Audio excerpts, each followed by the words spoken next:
नमस्कार, जय जवान जय किसान न्यूज़ 24 में आपका स्वागत है। आइए नजर डालते हैं आज की खास खबर पर।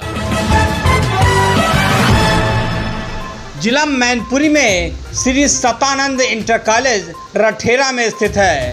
प्रबंधक जी पिछले कई साल से शिक्षा के क्षेत्र में जुड़े हुए हैं। प्रबंधक जी ने बताया कि कोरोना काल के समय में भी ऑनलाइन लगवा रहे थे क्लासेस।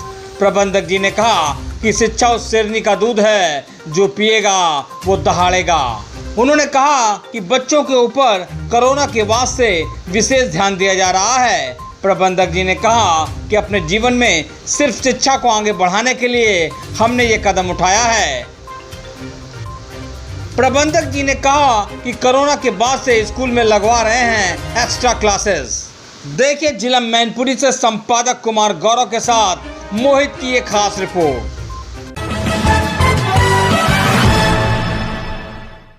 नमस्कार, आप देख रहे हैं जय जवान जय किसान न्यूज़ 24 में कुमार गौरव। आज मैं जिला मैनपुरी में मैनपुरी का एक गांव रठेरा जो कि बहुत चर्चित गांव है। इसमें बहुत सी चीज़ें इस गांव में जिसके लिए चर्चा में हमेशा बना रहता है और कहीं ना कहीं शिक्षा का एक अब धीरे धीरे हब भी बनता जा रहा। कई विद्यालय इस गाँव में है। हमारे साथ मैं आज एक विद्यालय में बैठा हूँ। उस विद्यालय का नाम है सदानंद इंटर कॉलेज। हमारे साथ बात करने के लिए उपस्थित है यहाँ से प्रबंधक महोदय। बात करने का और जानने का प्रयास करूँगा क्योंकि पिछले 2 साल कोविड का समय रहा और एक बार नई शुरुआत हुई है। तो कोविड के समय में क्या क्या चैलेंजेस रहे, क्या क्या परेशानियां रहीं, इन्हीं सारे मुद्दों पे बात करने के लिए उपस्थित है प्रबंधक महोदय। सर, सबसे पहले तो आपका स्वागत है हमारे साथ। धन्यवाद। सर, 2 साल कोविड का समय, उसके बाद एक बार नई शुरुआत हुई, तो कोविड का जो टाइम रहा वो कैसा रहा? कोविड काल में सबसे बड़ा नुकसान जो हुआ है वो बच्चों का हुआ है और बच्चों के नुकसान के साथ साथ जो बहुत ज़्यादा नुकसान हुआ है वो संस्था का हुआ है। आर्थिक रूप से हम सब लोग बहुत परेशान रहे। कोई भी व्यवस्थाएं जो बच्चों की थीं और विद्यालय की थीं उन्हें चलाने में बहुत कठिनाइयां सहन करनी पड़ी। और जो अब वर्तमान समय चल रहा है इसमें हम बच्चों के लिए एक्स्ट्रा क्लास लगा के और अन्य तरह से जो पीछे का जो कोर्स छूट गया है उसकी भरपाई करने की कोशिश कर रहे हैं और लगातार प्रयासरत हैं। बच्चे जो पीछे रह गए हमारे वो लगातार सही आ जाएं, लाइन पे आ जाएं और आगे बढ़ें। जी, मानव जीवन में शिक्षा को कितना महत्वपूर्ण मानते हैं? सारा मानव जीवन में शिक्षा का ही महत्व और जो बिना शिक्षा के तो कुछ है ही नहीं, ये मानिए आप। शिक्षित व्यक्ति ही आगे बढ़ सकता है और जब व्यक्ति शिक्षित होंगे तो हमारा देश और सभी हम आगे बढ़ेंगे। आर्थिक रूप से हों, चाहे शैक्षिक रूप से हों, चाहे सामाजिक हों, हर तरह से हम सभी आगे तब भी बढ़ते हैं जब हम शिक्षित होते हैं। कोविड के समय सरकार का किस तरीके का सहयोग रहा?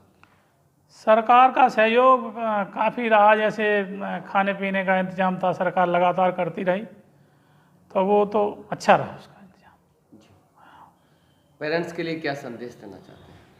पेरेंट्स के लिए यही संदेश है कि पीछे छूट गया उसको वहाँ में घर पे भी थोड़ा कोशिश करें और विद्यालय में आके टीचर से संपर्क करें और कोई परेशानी होती है तो उसे बताएं और आगे बढ़ाएं बच्चों को। सर, एक सवाल, आपका क्या मानना है कि जो भी शिक्षा का गैप रहा बच्चों का, उसको रिकवर करने में कितना समय लगेगा? उसको रिकवर करने में तो अब जो बच्चे छूट गए हैं उसको तो रिकवर, बच्चे अब जैसे फर्स्ट ईयर में था बच्चा, फर्स्ट ईयर में कतई पढ़ा नहीं है, 9th में था बच्चा, अब तो वे हाई स्कूल में आ गया तो पढ़ लेगा। अब वो थोड़ा कवर करेगा, फर्स्ट ईयर में कवर कर लेगा। लेकिन जो फर्स्ट ईयर में बच्चा था, फर्स्ट ईयर का कोर्स छूट गया, उससे इंटर में पूरी परेशानी है। जब वो सीनियर क्लास में जाता है, बीएससी करेगा या कोई बीटेक करेगा, तो उसको पूरा फर्स्ट ईयर का छूटा हुआ कोर्स बहुत तंग करता है, नए सिरे से ही उसे पढ़ना पड़ता है। कोविड का पूरा सिनेरियो देखने के बाद ईश्वर से क्या प्रार्थना? अब ऐसी जो महामारी है ईश्वर ज़िंदगी में कभी ना दे किसी को, ना देश को, ना वो अन्य किसी को, ताकि देश हमारा दिनों दिन तरक्की करता रहे। जी सर, आखिरी सवाल, 15 अगस्त का पर्व है, स्वतंत्रता दिवस, क्या शुभकामनाएं हैं पेरेंट्स के लिए, मैनेजमेंट के लिए, प्रदेश और देशवासियों के लिए? 15 अगस्त की स्वतंत्रता दिवस की सभी अपने क्षेत्रवासियों को, गांववासियों को और देशवासियों को बहुत बहुत बधाई। और लगातार अपने देश को आगे बढ़ाने के लिए सभी लोग प्रयास करते हैं। जी, बहुत बहुत धन्यवाद सर बात करने के लिए, समय देने। जिस तरीके से भी दिखाया था कि सदानंद इंटर कॉलेज के प्रबंधक महोदय से हमारी वार्तालाप हुई थी, उन्होंने भी बताया था कि कोविड के समय कौन कौन से चैलेंजेस फेस करें। अभी हमारे पीछे इस विद्यालय की पूरी यूनिट खड़ी हुई है। इन लोगों से भी बात करने का और जानने का प्रयास करूंगा कि कोविड के समय क्या क्या परेशानियां रहीं, क्या क्या चैलेंजेस फेस करें, बच्चों में क्या क्या चेंजेस आए हैं। क्या नाम है आपका? जी गौरव जी, कोविड का जो समय रहा आपने देखा किस तरीके का रहा, तो क्या क्या चीज़ें फेस करी उसमें? सर जो भी कोविड का समय रहा बहुत ही हमारे लिए एक तरीके से बहुत ही बुरा समय रहा जी। और विद्यालय जो भी रेगुलर थे वो इरेगुलर हो गए, बंद हो गए, जिससे बच्चों की पढ़ाई में रेगुलरिटी टूट गई और अब उन्हें बच्चों को पढ़ा रहे हैं तो रिकवर करने में बड़ी कठिनाइयाँ होती हैं। जो कुछ फाइनेंशियल दिक्कतें होती हैं जिनके पास, उनके पास मतलब जब मजबूरी थे, मतलब ऑनलाइन क्लासेस चल रही थी, नहीं अटेंड कर पाए, उनका मतलब पूरा बैकग्राउंड एक तरीके से दोबारा रिकवर करना पड़ रहा है हमें। उससे कठिनाइयाँ तो बहुत ज़्यादा बढ़ रही हैं, पर मतलब पहले से उन्हें फिर दोबारा रिकवर और कोविड के समय ऑनलाइन क्लासेस और ऑफलाइन क्लासेस रही, दोनों में क्या डिफरेंस मानते हैं? ऑनलाइन क्लासेस का डिफरेंस ये है कि हमारे यहाँ गांव के जो बच्चे हैं ऑनलाइन क्लासेस से सही एजुकेशन नहीं ले पाते हैं।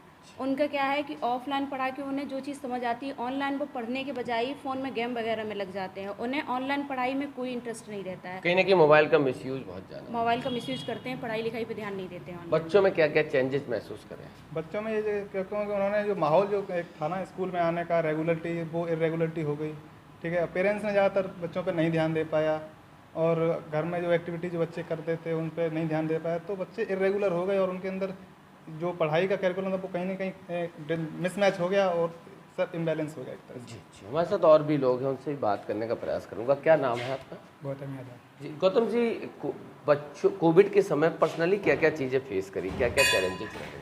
पर्सनली तो जैसा कोविड के समय एक आर्थिक कंडीशन बहुत ही ज़्यादा हमारे गांव की या देश की गिरी हुई वैसे भी है, और कोविड के समय तो बहुत ही ज़्यादा लचर हो गई है। इस स्थिति को देखते हुए गांव के परिसर में जो भी बच्चे पढ़ने वाले थे उन्हें बहुत ही ज़्यादा प्रभाव पड़ा है। जो बच्चे विद्यालय आते थे, विद्यालय बंद होने से उनकी शिक्षा में स्तर बिल्कुल शिक्षा स्तर गिर गया है, और कुछ बच्चे जैसे कोचिंग वगैरह जाते थे वो भी बंद हो गई।